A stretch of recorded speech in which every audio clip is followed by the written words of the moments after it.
I'm your host with the most local 23. You're joining me for Courtesan of Rome, Chapter 3, 8 years ago in Gaul. It is peaceful in the forest weeks before the attack. Only a few miles away, unknown to you, the Roman army draws closer, with the lights of fire calling on the goddess of Verona. Bless us, great mother. Awake, awake in peace, Lady of Peace. Verona, gentle mother, healer of the earth and all her people. Your mother looks to you, and you recite the familiar blessing. You, who are known by many names, hear our prayer.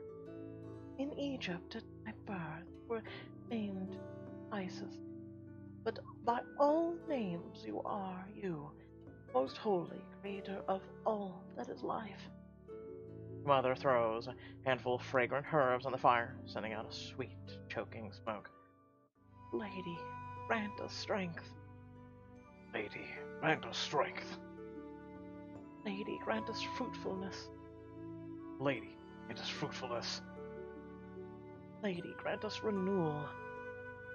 Lady, grant us love, renewal. Mother smiles at your ritual response, and you add your own garland of braided willow leaves to the fire. Great Lady, I ask your blessing on my children. Your blessing on all of us. Your mother stretches a hand over the heads of both you and your brother, and you feel the power of the goddess flow through her. May they see through your eyes to know wrong from right, and may they feel your strength in their hearts when it comes time to choose. Chapter 3. The Aid of the Gods. Present day.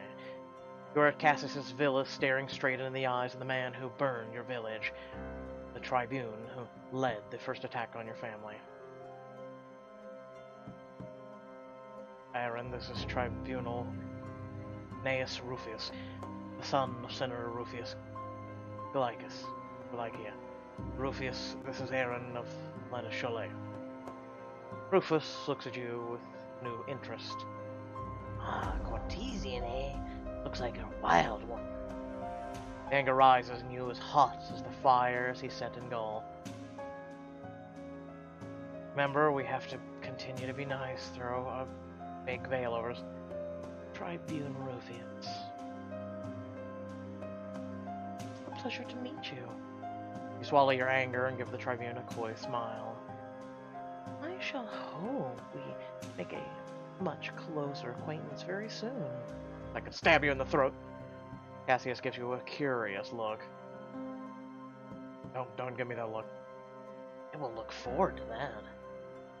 You allow him to give you a kiss of greeting, trailing a finger provocatively down his cheek, and move into the crowd, leaving him staring.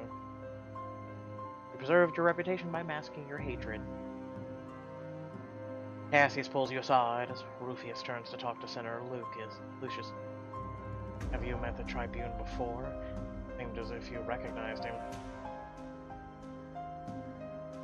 Tribune Rufius is the monster who burned my village. He stood there as everything we ever built went up in smoke, and calculated the value of my friends and family as chattel. You speak softly, but with venom. Cassius glances uncomfortably around the room to be sure you aren't overheard. I'm sorry, Aaron. I have sworn my vengeance on him and those who commanded him. Scan the room, searching for Rufus, but he has disappeared into the crowd. Cassius takes your hand, trying to soothe you. Aaron, be careful. I know your anger at him is deserved, but don't do anything, or something, regret.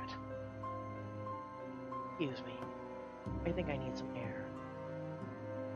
With a reassuring touch of Cassius's arm, you let yourself drift lightly through the crowd, trying to appear aimless while searching for signs of Rufus passing. Outside, you find the Fix walking back up the hillside towards the villa. When did you... I followed as far as I could. I could not leave you undefended so long. You followed Rufus. I saw what he meant to you.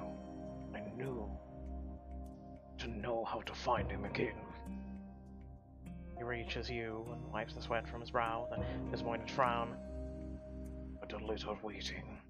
Couldn't follow him without abandoning you. I would not want to be here without you. I have my vengeance.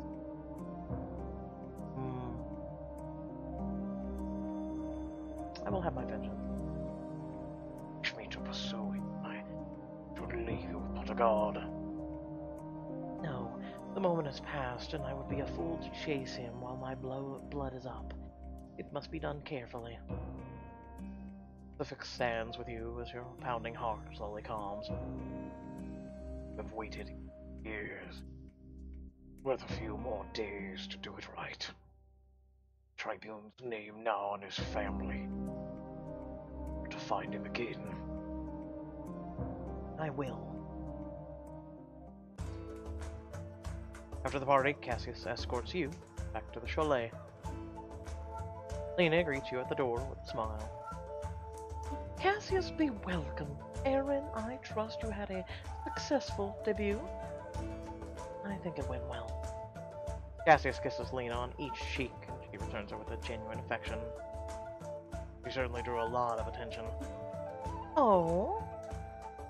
Sparring with Mark Anthony in full view of half of the Senate, held her own with him too. Anthony was there. Anthony was... I'm gonna go with intriguing. He prides himself on seeing through everyone, but he is not as immune to flatter as he thinks. He is a cruel to those beneath him, and a sycophant to those above. As long as he has Caesar's trust, he's incredibly dangerous. As I said, Lena closes the wooden shutters and checks for listeners before answering. If Anthony is in Rome, then Caesar is defying the Senate. Cassius nods, and Lena gives you a sharp glance. It can do no good for the chalet to be thought to take sides if it comes to war of Roman against Roman. Aaron did nothing wrong. Lena gives a tight smile. Perhaps it is time we bid you good night. Of course. While Cassius outside to where his litter awaits. Aaron, you were as lovely tonight as Venus herself. I am so sorry so much of my attention was wasted on politics.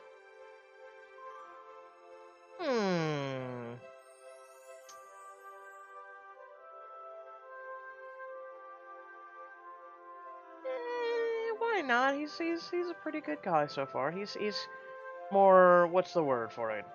Open-minded than the closed-minded other Romans. They went to Cassius' arms and kiss him deeply, teasing him with a promise of something more, but by the time you step away, both of you are breathless. I hope to see you again. Shall. Cassius reaches into the litter and brings out a beautifully painted picture. For you. A gift to thank you for your time and company tonight. Ah, Amphora.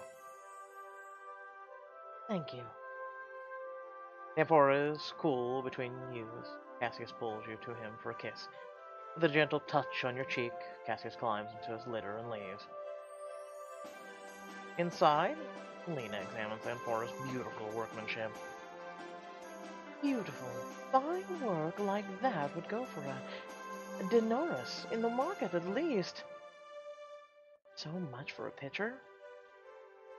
See the scene on the sides. Paris giving the apple to Venus. He picked that specifically for you. Any gift like that would earn from a patron is yours to keep. Nothing goes to the chalet. My patrons give me gold and jewels, not pottery. Walk into the sleeping quarters to see Xanthe, one of the chalet's most celebrated courtesans. But perhaps Cassius merely recognizes you be more suited to serving wine.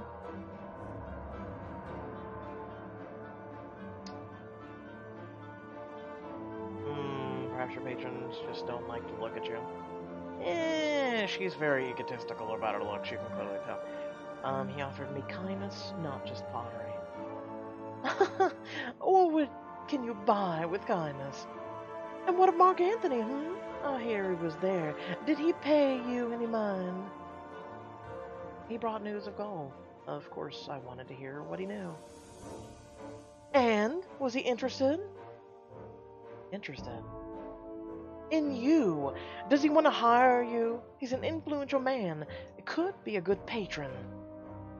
You hear the jealousy in her voice as she casually twirls the rich gold necklace she's wearing.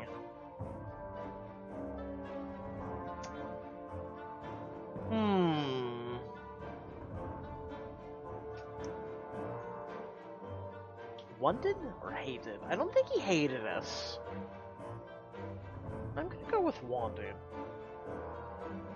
He couldn't take his eyes off me. Xanthi's lips draw back like an angry cat. He must have gotten used to savages in Gaul. He needs someone to remind him what a proper woman is like. Well, when you find one, let me know when she shows up so I can ask some questions. She follows you into the front room. Enough, Xanthi. Think what this would mean for the chalet. If Anthony is here and Caesar is bringing the legion, there will be war. There is always war.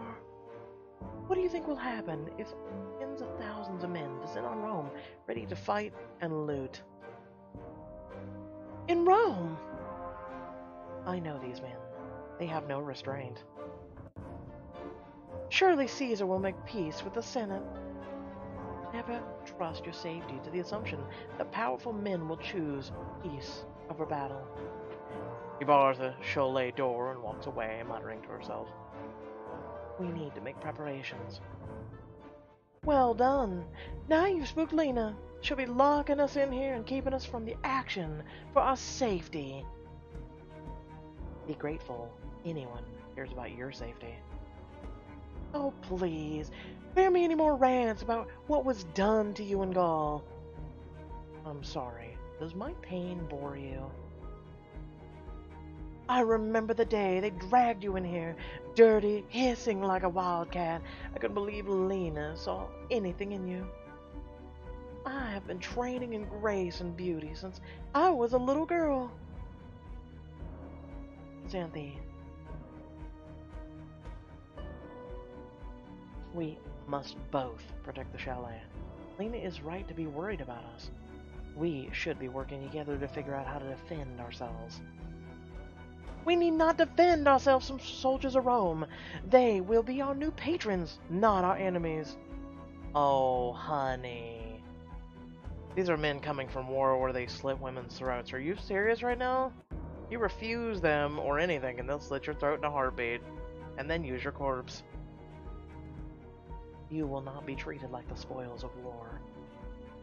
Xanthi takes a sharp breath as if she is about to retort, but the Vixen steps in with a calming hand on her shoulder. Your claws, Xanthi. These are men enough in Rome for both of you. Xanthi's face twists fury, turning into a spiteful smile. When you were my bodyguard, you never brought your work home like this. It was never easy to guard you, Xanthi. Always been your own worst enemy. Their eyes meet for a moment when Xanthi turns and flounces off, leaving you and Vixa alone. To rage in her room, come out calmer. You know her so well. Better than I would like. Turns away. Been a long night. Might want to go to the bath and relax. Put some of it behind you. Glance across the room to the public hot bath, one of the chalet's greatest attractions. In Rome, both men and women bathe regularly in mixed company. Gives Fixa a playful smile. It's been a long night for you, too. Are you jesting? Are you not also looking for a way to relax? I wouldn't mind a bath myself if that's what you're asking. Spend time in the baths with him in the exclusive scene to get to know him better and improve your relationship. Okay, can I have your body?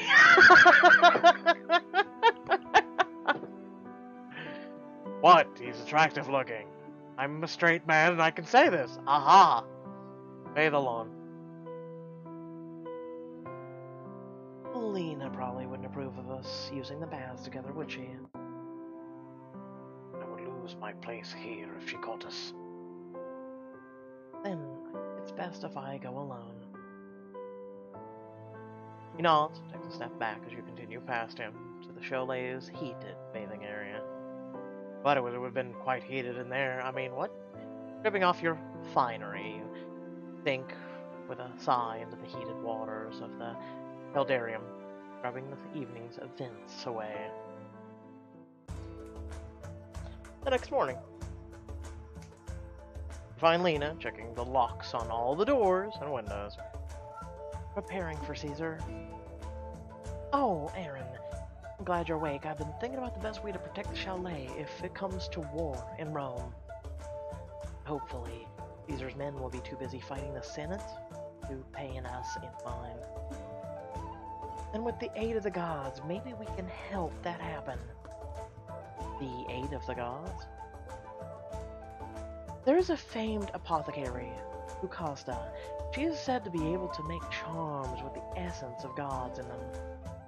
I want you to go to her, purchase something we can hang on our doors and windows to persuade Caesar and his men to overlook us. After following Lena's directions to the busy marketplace, you find yourself walking into a dark, cluttered apothecary. You are immediately surrounded by the scents you had thought never to smell again. Herbs and potions like your mother used to brew. Suddenly you hear a voice behind you. The mark of a Catuini! You know the Catuini? The woman approaches wearing a Gallic woad paint that marks her as a wise woman and priestess of the Verona. She is smiling broadly. You must be Aaron. Your father was known throughout Gaul for being a great chieftain. You've met my father? I studied with your mother, the Egyptian beauty who came all the way to Gaul. We were reluctant to learn from her at first, but she brought great wisdom and connection to the gods. And now you work for Rome? No more than you. We all do what we must to survive. I don't trust anyone with a tribe that abandoned us. Glad to see a friendly face. I have lived a long time, stranger to all. It's good to see a face from home. Your mother was a sister in the Verona. Anything you need from me, it is in my power. I will grant it. You raise a hand to dash the tears that rise unbidden to your eyes, and feel Lucasta's arms circle you in a maternal hug. I lost my children to Rome. I would be as a mother to you if you would think of me that way. Sorry. The gods grant and the gods take. We can only live in the world they've made. I don't even know whether my parents are still alive. I'm sorry, child. I cannot answer that for you, but there is much that I can share of the things your mother taught me. You look around the tiny shop. Dried herbs hang from the ceiling, and oily liquids bobble slowly over a controlled fire. Are you offering to teach me?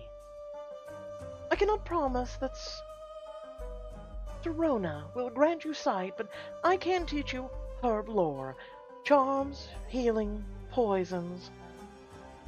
Poisons? Costa gives a small shrug. I would not presume to guess what you might use my teachings for. I have other obligations. I'm not ready to run away. However much time you have, however often you come, I will be ready to teach you. It is the least I can do for your mother. For a moment, you are both silent, remembering your mother. Unless... Turns away and begins rummaging through the boxes and piles on the floor. After a moment, she comes up with a small, wax-stoppered vial. This is an elixir distilled from the mushrooms fermented in Courtesan mead. It is known to help people reach the gods. Perhaps it would let you reach your mother. Take the small vial. It has a strong, sweet scent of honey and wine. You remember your mother drinking something similar, or she would commune with Sirona. Your mother always had a strong connection with the spirit realm. If you breach those walls, it would be possible for you to find her. That's wrong. Mother's dead. Here, take this potion, which is kind of like LSD back in the day, which will allow you to speak with your mother. But, sure. You look at the vial and imagine opening yourself to the howling realms of the spirits. With a disappointed frown, you shake your head. There's not to search for your spirit realm for your mom. I dare not open my soul to spirits in Rome. The gods have nothing but hatred for us. As you wish. Meanwhile, across the known world, in a temple in Macedonia, now playing as Delphinia. You serve as a slave in the temple of Circes. Today, jealous senior priestess asked you to clean the shrine, where by rights you should be leading prayers. Circes, Sirona, Isis, Great Mother, whatever name you take here, I know I am still your devoted servant, and hear my prayer. Great Mother, please,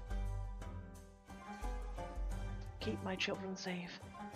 Wherever they are, watch over them, but I cannot. But the senior priestess, Luna Pythia, saw you stop to pray. She slaps you. You are the servant here, not a priestess. Stick to cleaning. Do not sully the goddess's ears with your pitiful prayers. The goddess hears all prayers. You know nothing of the Great Mother if you think she picks and chooses among prayers. This is not a savage tree spirit we serve. She is Circe, sister to Jupiter herself. Names matter nothing to the gods. Luna Pythia's lips tighten to a thin line. Her hand trembles, but she glances at the serene marble face of the goddess and does not dare strike you again. She turns away in a fury. Marcella! Marcella! A young priestess comes scurrying, head bowed to attend Luna Pythia. Domina? Watch over this one. She fancies herself some sort of savage wise woman. Don't let her overstep herself. Yes, Domina. As Luna Pythia's angry footfalls fade down the hall, you turn calmly back to the shrine. Awake. Awake in peace, Lady of Peace. Sirona, Circe, Isis, gentle mother, healer of earth and all her people. The young priestess shifts, startled, as she realizes you're ignoring Luna Pythia's orders. What are you doing? You, who are known by many names, hear my prayer.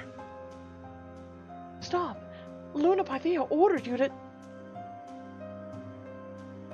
I speak to the goddess. Do you believe Luna Pythia hears her?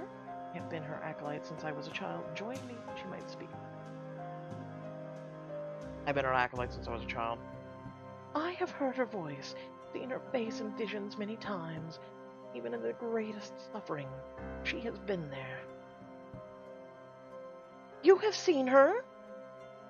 The gods do not want monuments of stone, but the true worship of our hearts. And thank you, Monty King, for the host. Marcella hesitates, looking around to see if anyone is watching, and kneels beside you. What does the goddess show you? Now playing as Aaron. Several days later. You're practicing on the Cathara, gently strumming the strings when Lena comes inside bearing a letter. Is that for me? Cassius is coming to call on you again tonight. He will be here shortly. Cassius.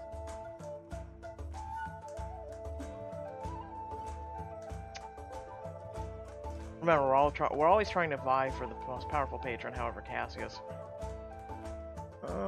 Let's try that. Anthony has influence, yes, but he's a dangerous man. Would not respect the rules I set for you. It will be necessary for you to make connections with as many patrons as possible, but Cassius is both powerful and kind, and that is rare. So, let's get ready. To buy more cosmetics? No, diamond wall incoming. Lena nods and you sit down. The pounded copper mirror helping you to carefully apply crushed coal to your feet. Or eyes, excuse me. Wow, feet.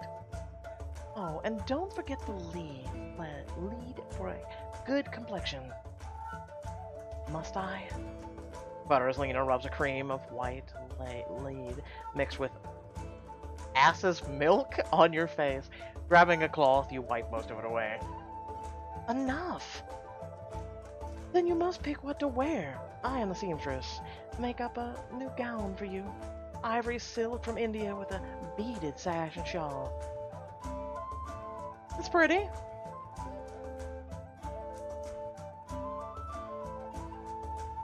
I may or may not be nervous because Bunty hosted me.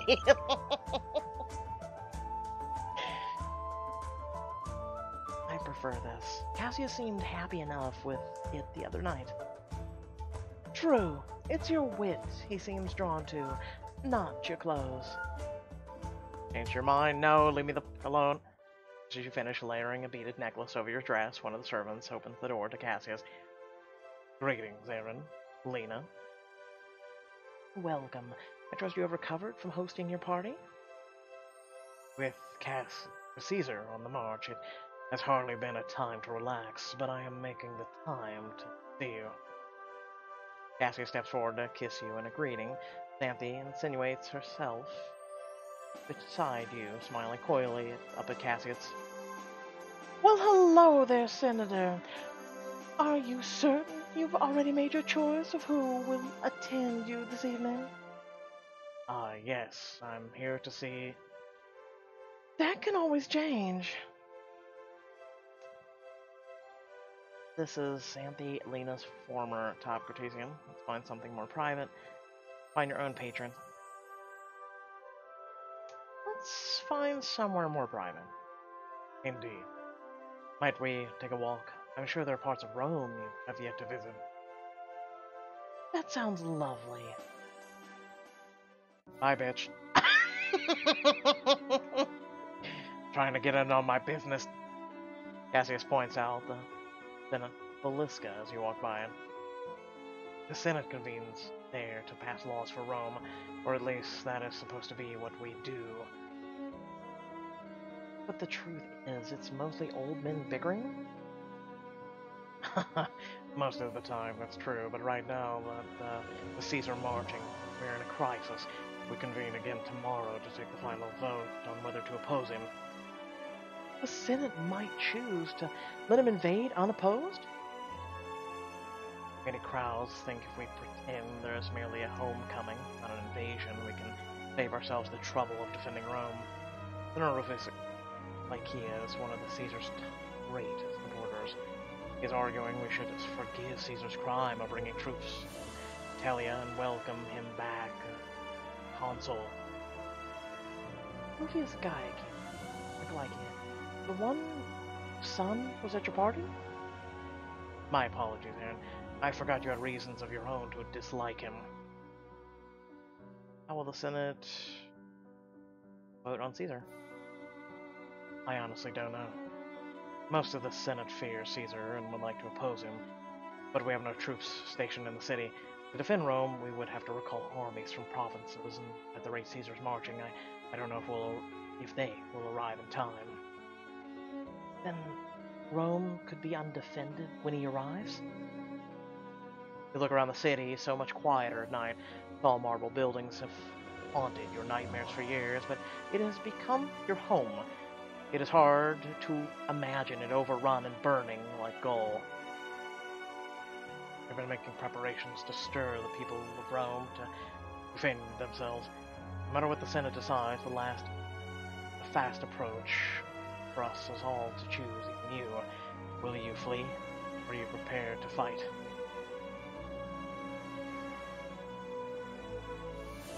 Next time on Courtesan of Rome. Continue your training in potions, poisons, as all of Rome prepares for a possible invasion by Caesar. Will you be able to use your wiles to gain Mark Antony's protection? Alright, real quick for the YouTube community, thank you all for watching. Remember to like, share, and subscribe. Head on the description below, links to social media, Discord, and a few links to support me and my content. And without further ado, I'll catch you all in the next video. Peace.